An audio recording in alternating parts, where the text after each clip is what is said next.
आपण भक्ती प्रसार या यूट्यूब चॅनलवर श्रीपाद श्री वल्लभ चरित्रामृत ऐकत आहोत. आज अध्याय 5. शंकर भट्टाचे तिरुपतीला पोहोचणे, काणिपाकात तिरुमलदासांची भेट. या अध्यायाचे पठण केल्याने विघ्न दूर होण्यास आणि देवता कोपापासून मुक्ती मिळते. श्रीपादांच्या अनुग्रहाने शंकर भट्टाची शनिपीडा निवारण. मी माझ्या प्रवासात परमपवित्र तिरुपती महाक्षेत्रास आलो. माझ्या मनात केव्हाही न अनुभवलेल्या शांतीचा अनुभव आला.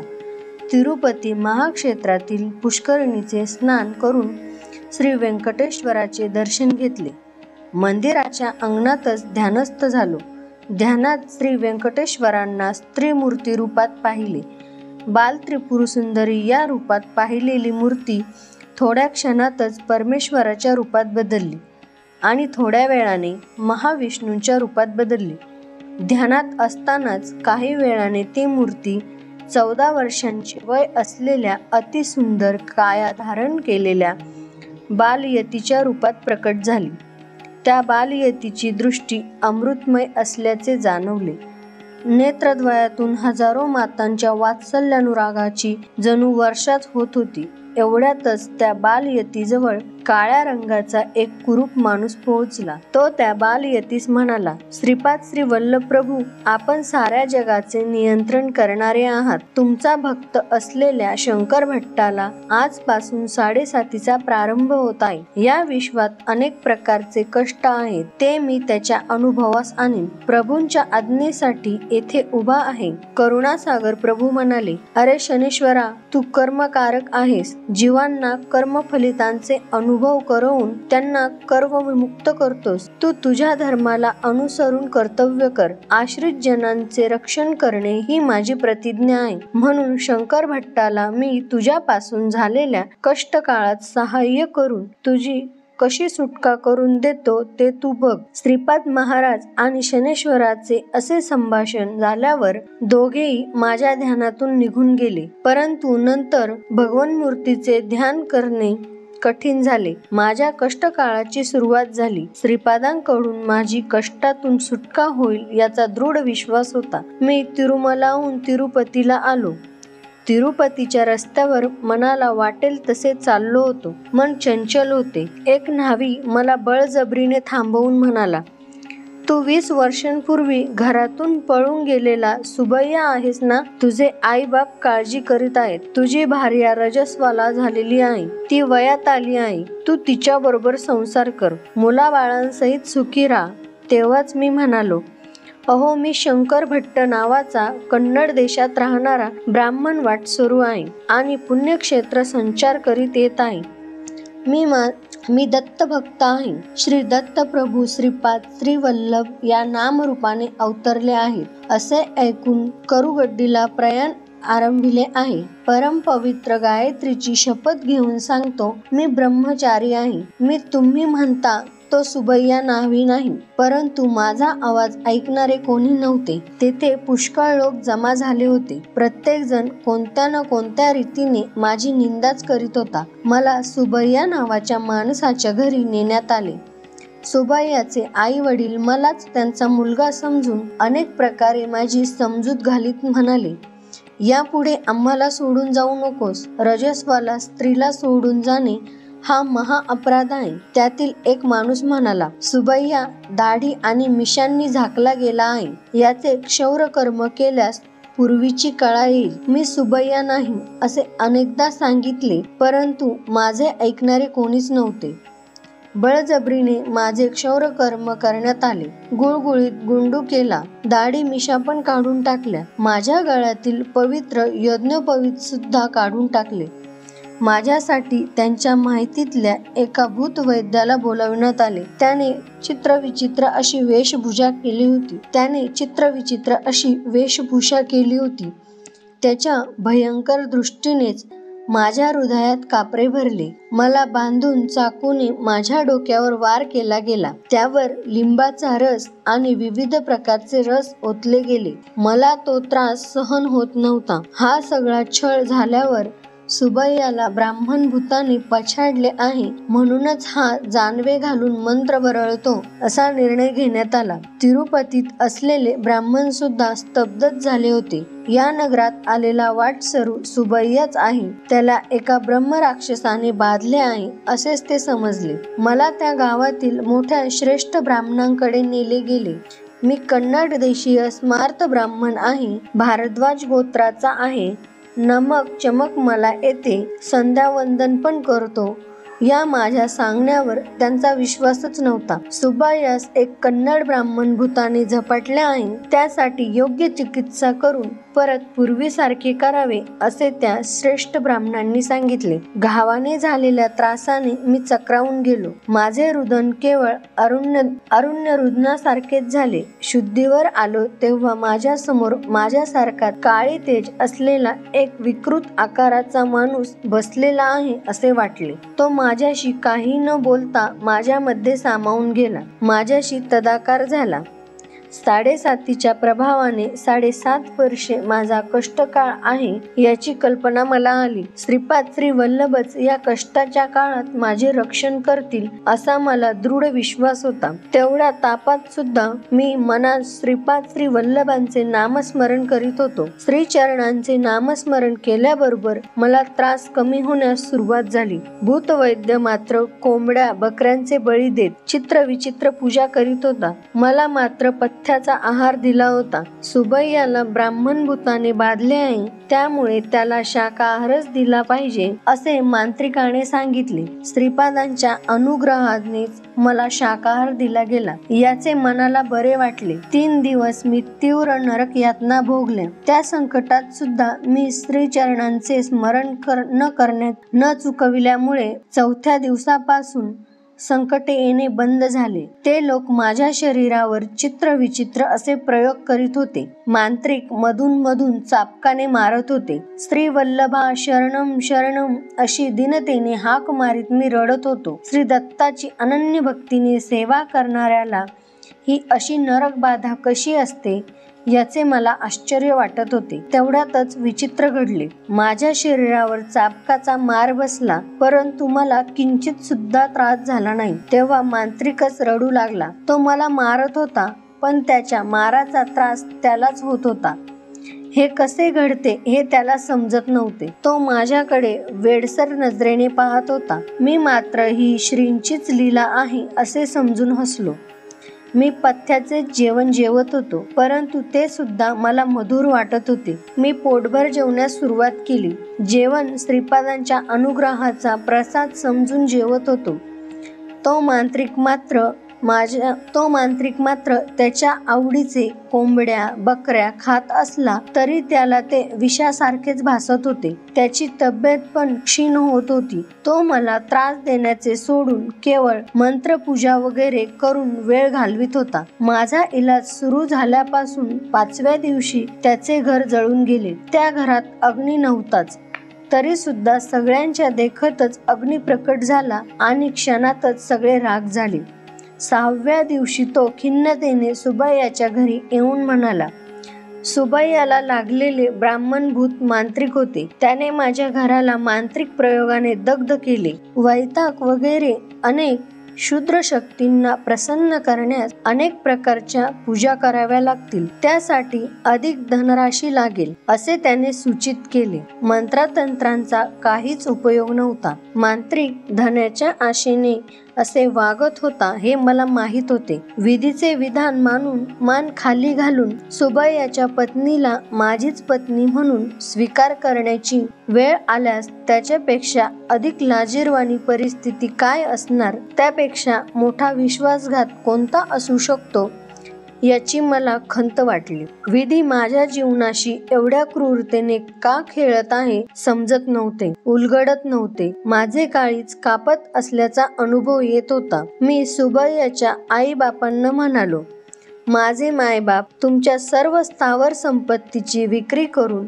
या मांत्रिकाच्या मायाजाळात पडू नका. माझी तब्येत चांगलीच आहे. मी तुम्हाला आई बापासारखेच मानतो. तेवढ्यावरच मला मांत्रिकाकडून मुक्ती मिळाली. सुबैयाचे आई वडील अत्यानंदित झाले. त्यांच्या डोळ्यातील आनंद पाहून माझे डोळे पण ओले झाले. त्यांच्या डोळ्यातील आनंद पाहून माझे डोळे पण ओले झाले. परस्त्री माते समान असते म्हणून येणाऱ्या संकटातून माझी रक्षा करावी, धर्मभ्रष्ट होऊ देऊ नये अशी अत्यंत दीनपणे मनातल्या मनातच मी श्रीपादांची प्रार्थना करीत होतो. माझा इलाज सुरू झाल्यावर 8व्या दिवशी माझी सेवा करणाऱ्या सुबैयाच्या पत्नीला बघून म्हणालो, माझ्या बाबतीत तू काय समजतेस? मी खरा सुबैयाच आहे यावर तुझा विश्वास आहे का? त्यावर ती म्हणाली, मी 2 वर्षांची असताना माझे लग्न झाले. आता माझे वय 22 वर्ष आहे. आपण माझे पती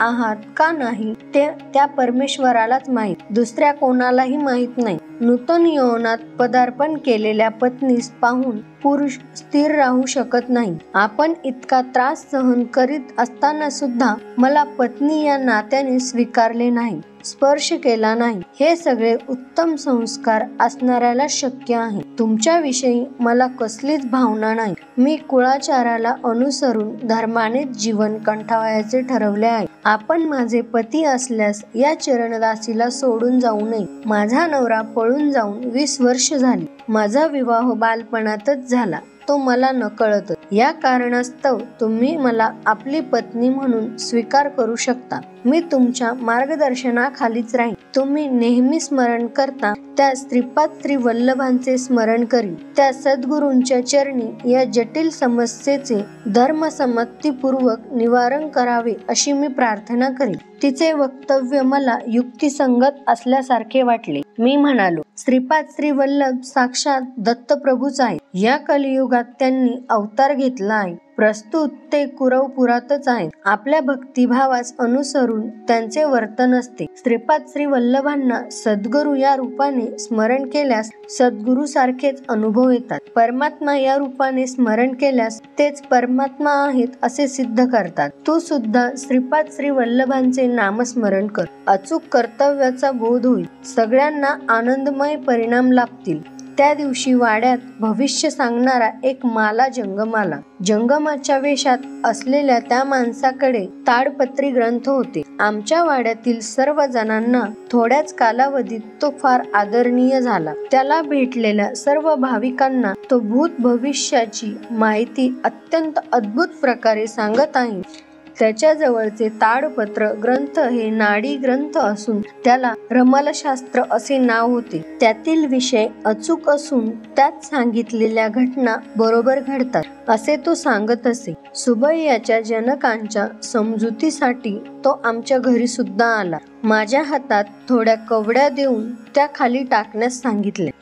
त्यानंतर गणित घालून त्याच्या ताडपत्राच्या ग्रंथातून एक पत्र काढून त्याने वाचण्यास सुरुवात केली. प्रश्न केलेला माणूस शंकर भट्ट नावाचा कन्नड ब्राह्मण आहे. दत्तावतारी श्रीपाद श्री वल्लभांच्या चरित्राचे लिखाण हाच करेल. पूर्वजन्मी हा आणि याचा एक मित्र कंदुकूर या शहराच्या थोड्याच दूर असलेल्या मोगलीचरला या ग्रामात जन्मले. जुगार खेळण्यात त्यांची विशेष आसक्ती होती. त्या ग्रामात एक प्रसिद्ध स्वयंभू दत्ताचे देऊळ होते. हा श्री दत्त देवालयाच्या अर्चकाच्या भावाच्या रूपात जन्मास आला. मोठ्या भावाच्या अनुपस्थित पूजा वगैरे हाच करीत असे. दत्त देवालयाच्या प्रांगणात हा आणि याचा मित्र दोघेही जुगार खेळण्यात मग्न असत. हा किती अनाचार आहे याची त्यांना खंत नव्हती. त्यांच्या मित्राबरोबर एके दिवशी खेळताना त्याने विचित्र अशी अट ठेवली. त्याचा मित्र जिंकल्यास याने खेळात हरलेली रक्कम द्यावी आणि हा जिंकला तर त्याच्या मित्राने आपल्या पत्नीस याला द्यावे असे ठरले. या कराराला साक्ष म्हणजे हे दत्तप्रभूच आहेत असे मानून प्रमाण जुगार खेळण्यास सुरुवात केली. आपल्या समक्ष अत्यंत वाईट खेळ चालू असलेला दत्तप्रभू बघतच होते. खेळामध्ये शंकर भट्ट विजयी झाला. शंकराच्या मित्राने त्याच्या पत्नीस त्याला देण्याचे नाकारले. भांडण मोठ्या माणसांपर्यंत गेले. कुळातील सुज्ञ लोक एकत्रित जमले. पवित्र अशा दत्तप्रभूंसमोर एवढे मोठे दुष्कृत्य घडले ही अत्यंत खेदपूर्ण घटना होती. परस्त्रीचा मोह करून तिला वक्र मार्गाने प्राप्त करून घेण्याची इच्छा दर्शविल्याबद्दल शंकर याच्या डोक्यावर गरम गरम तेल घालावे, तसेच खेळामध्ये आपल्या पत्नीस पणाला लावलेल्या याच्या मित्राला नपुंसकपणा येण्यासारखे अंगछेदन करावे. असे केल्यावर त्या दोघांना ग्रामातून बहिष्कृत करावे असा न्याय सुज्ञांनी दिला. त्यांच्या न्यायाची अंमलबजावणी करण्यात आली. शंकर भट्टाने त्याच्या पूर्वजन्मी थोडा काळ दत्तसेवा केल्यामुळे या जन्मी देवभक्ती असलेला जन्म प्राप्त झाला. त्याचा मित्र सुबैया या नावाने क्षौरकर्म करणाऱ्यांच्या घरी परमपवित्र अशा तिरुपती क्षेत्रात जन्मला. त्याचे मन चंचल झाल्यामुळे वेडा होऊन लग्न झाल्यानंतर पळून गेला. भोळसर असलेली सुबैयाची पत्नी निर्दोष आहे. तिच्या पतिव्रताच्या प्रभावाने सुबैयाच्या मनाची चंचलता कमी होऊन हे रमलशास्त्र ऐकल्याच्या दुसऱ्या दिवशी सुबैया परत येईल. त्या दिवशी शंकर भट्टाची सुटका होईल. शंकर भट्टाला असलेली 7.5 श्रीपाद श्री वल्लभांच्या अनुग्रहाने 7.5 दिवसांतच निघून जाईल. भगवंताला साक्ष ठेवून अनुचित संकल्प केल्यास अथवा अधर्म केल्यास दत्तप्रभूंच्याकडून कठीणातील कठीण शिक्षेस पात्र होतात. सुबैयाच्या मनचंचलतेच्या परिहारास्तव शंकर भट्टाच्या पुण्यातील थोडा भाग खर्च झाल्याचे चित्रगुप्ताने लिहिले आहे. कर्माचा प्रभाव अत्यंत सूक्ष्म रीतीने काम करीत असतो. या सत्याची जाणीव होऊन जीवाने सदैव सत्कर्मच करावे, दुष्कर्म कधीही करू नये. श्रीपाद श्रीवल्लभांच्या जन्मपत्रिकेप्रमाणे त्यांच्या अवतार समाप्तीनंतर थोड्या शतकांनी त्रिपुर देशातील अक्षय कुमार या नावाच्या जैन मतस्थानकडून श्री पिठिकापुरात श्री प्रभूंची माहिती पोहोचेल. त्या अगोदर विलासांची माहिती देणारे श्रीपाद श्री वल्लभ चरित्रामृत या नावाचा ग्रंथ प्रकाशित होईल. श्री वल्लभांच्या करुणेचे वर्णन कसे करावे. दुसऱ्या दिवशीच सुबैया स्वगृहास परतला. त्याच्या मनाचे चंचलत्व पूर्णपणे मिटून तो स्वस्थचित्त झाला होता. सुबैयाच्या पत्नीस मी माझी बहीण मानले. सुबैयाच्या माता पित्यांची परवानगी घेऊन मी चित्तूर जिल्ह्यातील काणिपाक ग्रामास पोहोचलो. काणिपाक हे ग्राम चित्तूरहून थोड्याच अंतरावर आहे. त्या ग्रामात वरदराज स्वामींचे देऊळ, मणिकंठेश्वर स्वामींचे देऊळ, वर सिद्धिविनायकाचे देऊळ आहे. मी देवदर्शन घेऊन बाहेर आलो. तिथे एक उंच कुत्रे उभे होते. मला भीती वाटून मी विनायकाच्या देवळात परत गेलो. थोडा वेळ देवाचे ध्यान करून बाहेर आलो. त्या कुत्र्याबरोबर अजून एक कुत्रा तेवढ्यातच उंचीचा होता. आज या कालभैरवाकडून चावणे हे निश्चित आहे अशी भीती वाटली. परत वर सिद्धिविनायकाच्या मंदिरात गेलो. मंदिरातील पुजाऱ्याला माझे वर्तन विचित्र वाटले. बाबा, तू घटकेला बाहेर जाऊन परत आत येतो आहेस, याचे कारण काय असे त्याने विचारले. मी माझ्या भीतीचे कारण सांगितले. ते निष्कारण कोणाला काही इजा करीत नाही. ते एका धोब्याचे पाळीव कुत्रे आहे. तो धोबी दत्तभक्त आहे. श्रीपाद श्री वल्लभ या नामाने श्री दत्तांनी या भूमीवर अवतार घेतला आहे असे तो सांगत असतो. धोब्यांना देवालयात प्रवेश निषिद्ध नाही, तरी सुद्धा तो या देवळामध्ये येत नाही. त्याच्या कुत्र्यास पाठवतो. मी स्वामींच्या प्रसादाचे गाठोडे बांधून ठेवतो. ते घेऊन ते त्याला देतात. तू 2च कुत्रे पाहिले असे सांगितलेस. एकूण 4 कुत्रे आल्यावरच मी प्रसाद देतो. अजून 2 कुत्रे आले का ते पाहूया असे तो पुजारी म्हणाला. आम्ही बाहेर येईपर्यंत 4 कुत्रे होते. पुजाऱ्यांनी प्रसादाचे गाठोडे करून दिले. ते 4ही कुत्रे माझ्या 4ही बाजूंनी आले आणि त्यांनी मला घेरले. पुजारी म्हणाला, कुत्र्यांच्या मर्जीप्रमाणे तू त्या धोब्याकडे जा, तुला शुभकारकच होईल. माझ्या जीवनातील प्रत्येक घटना श्रीपाद श्री वल्लभांच्या निर्देशानेच घडत असते असा माझा विश्वास होता. सुबैयाच्या घरात घडलेल्या घटनेवरून कुळ मतभेद नसावा असे मला वाटलं. एक चांडाळ ब्राह्मण कुळात जन्म घेऊ शकतो. या जन्मातील ब्राह्मण दुसऱ्या जन्मात चांडाळ रूपाने जन्म घेऊ शकतो मानव आपण केलेल्या पाप पुण्याचे गाठोडे घेऊन जन्मजन्मांतराच्या कर्म प्रवाहात वाहत जात असतो. शंकर भट्ट आणि तिरुमलदासांचा संवाद. मी धोब्याच्या राहत्या गल्लीत आलो. तिरुमलदास असे नाव असलेला तो रजक 70 वर्षांचा म्हातारा होता. तो त्याच्या झोपडीतून बाहेर आला. मी घरात गेल्यावर त्याने मला एका पलंगावर बसवले. ब्राह्मण जन्माचा माझा अहंकार पूर्णपणे गेला होता. श्रीपाद श्री वल्लभांचे भक्त कोणीही असले तरी मला आत्मीयांसारखेच दिसत होते. वर सिद्धिविनायकाच्या देवळातील प्रसाद तिरुमलदासाने मला खाण्यास दिला. मी प्रसाद ग्रहण केला. नंतर तिरुमलदासाने सांगण्यास सुरुवात केली. आईनविल्लीचे गणपती श्रीपाद श्री वल्लभ म्हणून अवतरले. ते म्हणाले, बाबा, आजचा दिवस माझा अत्यंत भाग्याचा आहे. आपल्या दर्शनाचा लाभ घडला. तुम्ही माझ्याकडे कधी याल?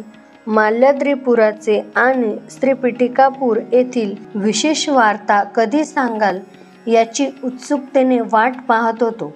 बाबा, शंकर भट्टा, वर सिद्धिविनायकाचा प्रसाद घेतलास. तू आजच्या दिवशीच श्रीपाद श्री वल्लभांच्या चरित्रामृताचा श्री गणेशा कर. तुला श्री वल्लभांचा आशीर्वाद कुरवपुरात लाभेल. तिरुमलदासाने त्याचा पूर्ववृत्तांत सांगायला सुरुवात केली. मी पूर्वजन्मी एक प्रतिष्ठित वेद पंडित होतो, परंतु परमलोभी होतो. माझ्या मृत्यूसमयी नुकतेच जन्मलेले गायीचे वासरू जुन्या चिंधीत चघळताना पाहून त्यास जपून ठेवण्यास मुलांना सूचना दिली. मरतेवेळी मलिन वस्त्रावर नजर ठेवून मी प्राणत्याग केला. त्यामुळे रजकाच्या जन्मास आलो.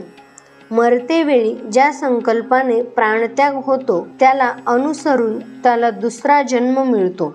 माझ्या पूर्वपुण्याईनेच गर्तपुरी म्हणजेच गुंटुरू मंडळातील पल्लनाडू प्रांतातील माल्याद्रीपुरात मी जन्मलो. तेच माल्याद्रीपूर कालांतराने मल्लादी या नावाने ओळखले जाऊ लागले. त्या ग्रामात मल्लादी नावाची 2 घराणी होती. मल्लादी बापन्नावधानी या नावाचे महापंडित हरितस गोत्राचे होते. मल्लादी श्रीधर अवधानी या नावाने महापंडित कौशिक गोत्रिक होते. श्रीधर अवधानी यांची बहीण राजमांबा हिचा विवाह बापन्नावधानी यांच्याबरोबर झाला. गोदावरी मंडलांतर्गत असलेल्या आयनविल्ली या ग्रामात झालेल्या गणपती महायागास दोघेही गेले होते. शास्त्राप्रमाणे शेवटच्या आहुतीचा गणपती आपल्या सोंडेत स्वीकार करील आणि आपले स्वर्णकांतीयुक्त स्वरूपाचे दर्शन देईल, असे पंडितांचे मत होते. यज्ञाच्या शेवटी स्वर्णकांतीने गणपतीने दर्शन दिले. शेवटचीच आहुती आपल्या सोंडेत घेतली आणि मी स्वतः संपूर्ण कलेने गणेश चतुर्थीच्या दिवशी श्रीपाद श्री वल्लभ रूपाने अवतार घेईन असे वचन दिले. यज्ञास आलेले सगळेच लोक आश्चर्यचकित झाले. त्या सभेत 3 नास्तिक होते. ते म्हणाले, दिसते ते सगळेच इंद्रजाल आहे की महेंद्रजाल आहे, पण गणपती मात्र नाही. तसे असेलच तर परत एकदा त्यांचे दर्शन घडवून आणावे. कानीपूर विनायकाचा महिमा. होमकुंडातील विभूतीने मानवाचा आकार घेतला. त्यानंतर ती महागणपती स्वरूपात रूपांतरित झाली. ते रूप बोलू लागले, मूर्खांनो, त्रिपुरासुराच्या वधाच्या वेळी शिवाने बलिचक्रवर्तीचा निग्रह करण्यापूर्वी तसेच शिवाचे आत्मलिंग घेऊन जाणाऱ्या रावणास विरोध करतेवेळी भगवान विष्णूने महिषासुराचा वध करण्याच्या समयी पार्वतीने भूभार घेण्यापूर्वी आदिशेषाने सर्व सिद्ध होण्यापूर्वी सिद्ध मुनींनी प्रपंचावर विजय साधण्याच्या निमित्ताने मन्मथाने याचप्रमाणे सकल देवतांनी माझी आराधना करूनच अभिष्ट प्राप्त केले. सगळ्या शक्तींचे मीच भांडार आहे. मी सर्व शक्तिमान आहे. राक्षस शक्ती सुद्धा माझ्यामध्येच आहे. सर्व विघ्न करता मीच, सर्व विघ्न हरता सुद्धा मीच. दत्तात्रय म्हणजे कोण समजलात? हरिहर पुत्र असलेला हरिहर पुत्र असलेला धर्मशास्ता तोच. विश्वरूपात ब्रह्मारुद्र रूप विलीन झाले तेच दत्तरूप होय. धर्मशास्त्र रूपात गणपती ष्णमुख रूप विलीन झालेले हे रूप सुद्धा दत्तरूपच आहे. दत्तात्रेय हे सर्व काळ त्रिमूर्ती स्वरूपच असतात. श्रीपाद श्रीवल्लभ रूपात महागणपती असल्याने गणेश चतुर्थीच्या दिवशी त्यांचा अवतार होईल. त्यांच्यामध्ये सुब्रह्मण्याचे तत्व असल्याने ते केवळ ज्ञान अवतार म्हणून ओळखले जातील. धर्मशास्त्र तत्वामुळे ते रूप समस्त धर्म कर्माचे आदी आणि मूळ असे समजले जातील. हा अवतार माता पित्यांच्या संयोगाचे फळ नसेल. ज्योती स्वरूपच मानवाकृतीचे रूप घेईल. श्री गणपती पुढे म्हणाले, मी तुम्हाला शाप देत आहे. सत्य स्वरूप पाहून सुद्धा ते असत्य आहे असे म्हणालात, त्यामुळे तुमच्यापैकी एक आंधळा जन्मेल. सत्य स्वरूपाची प्रशंसा न करता टिंगल केल्यामुळे तुमच्यापैकी एक मुका जन्मेल. एवढा जनसमुदाय निजभक्त त्या सत्याच्या बाबतीत सांगत असता दुर्लक्ष करून न ऐकल्यामुळे तुमच्यापैकी एक बहिरा जन्मेल. तुम्ही तिघे बंध रूपाने जन्माल. माझ्या स्वयंभू मूर्तीचे दर्शन घेतल्यावरच तुम्ही दोषरहित व्हाल. बाबा, ते तिघेही या कानीपुरात भावंडांच्या रूपात जन्मले. त्रिमूर्तींना दूषण दिल्यास घोर अनर्थ होतो. ही 3 भावंडे 1 एकर जमिनीत याच ग्रामात उत्पन्न काढीत असत. त्या शेतात पायथ्याला एक विहीर होती. मोटेच्या सहाय्याने पिकांना पाणी देण्याची सोय केली होती. एका वर्षी दुष्काळ पडला. जमिनीतील पाणी वाहून गेले. एके दिवशी विहिरीत असलेले पाणी सारे खर्च झाले. फावडे घेऊन तिघेही वाळू काढण्याच्या प्रयत्नात होते. त्या पाण्याखालील भागात असलेल्या दगडावर फावडे लागून रक्ताचा फवारा वर आला.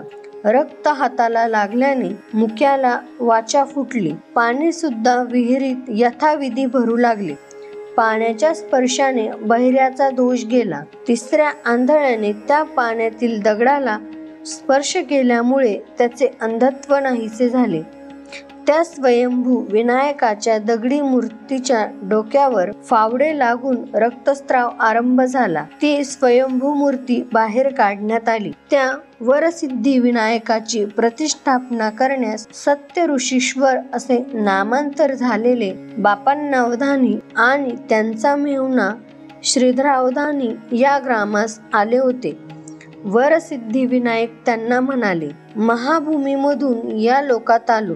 पृथ्वी तत्वावर अवतार घेतला. हे तत्व कालांतराने अनेक रूपात रूपांतर होईल.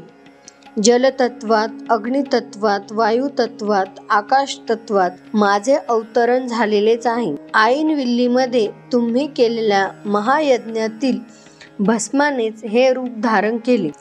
नंतरच्या कर्तव्याचे आदेश देतो. श्रीशैल्यामध्ये कळा कमी आहे. सूर्यमंडलातील तेजाचा येथे शक्तिपात केला पाहिजे. तुम्ही श्रीशैल्याचे शक्तिपात केल्याच्या दिवशीच गोकर्णामध्ये, काशीमध्ये, बद्रीमध्ये, केदारमध्ये एकाच वेळी माझ्या विशेष अनुग्रहाचे शक्तिपाल होईल. श्रीपाद श्रीवल्लभांच्या अवतरणाचा समय निकट येत आहे. श्रीधरा, तुझ्या घरचे नाव श्रीपाद म्हणून बदलत आहे.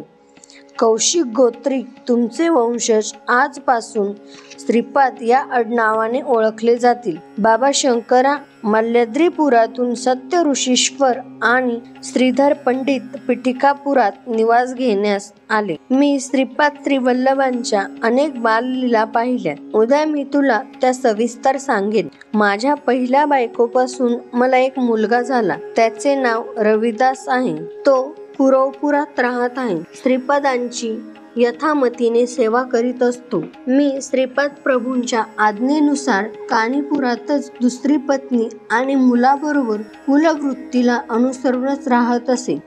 तू श्री पिठिकापुरात अनेक महानुभावांना भेटशील. व्यंकटप्पया श्रेष्ठी नावाच्या व्यक्तीस भेटशील तेव्हा अनेक महत्वाच्या विषयांबद्दल माहिती मिळेल. श्री श्रेष्ठींना श्रीपाद प्रभू व्यंकटप्पया श्रेष्ठी या टोपण नावाने हाक मारित असत. श्री श्रेष्ठींच्या वंशावर श्रीपादांचा अभयहस्त आहे. वत्सवाई असे उपनाम असलेल्या नरसिंह वर्मांना सुद्धा भेट. त्यांचा श्रीपादांशी घनिष्ठ संबंध आहे. तुझ्याकडून रचल्या जाणाऱ्या श्रीपादांच्या चरित्रास श्रीचरणांचा आशीर्वाद लाभेल. तू लिहिलेल्या ग्रंथाखेरीज दुसरा कोणताही ग्रंथ श्रीपादांचे चरित्र संपूर्ण रीतीने माहिती देणारा असणार नाही, ही श्रीचरणांची आज्ञा आहे. श्रीपाद श्रीवल्लभांचा जय जयकार असो. अशा प्रकारे येथे 5वा अध्याय समाप्त होत आहे. आपण जर आपल्या भक्ती प्रसार या YouTube चॅनलवर नवीन असाल आणि व्हिडिओ पहिल्यांदाच पाहत असाल तर आपल्या चॅनलला नक्की सबस्क्राईब करा. व्हिडिओ आवडल्यास लाईक करा, शेअर करा. धन्यवाद.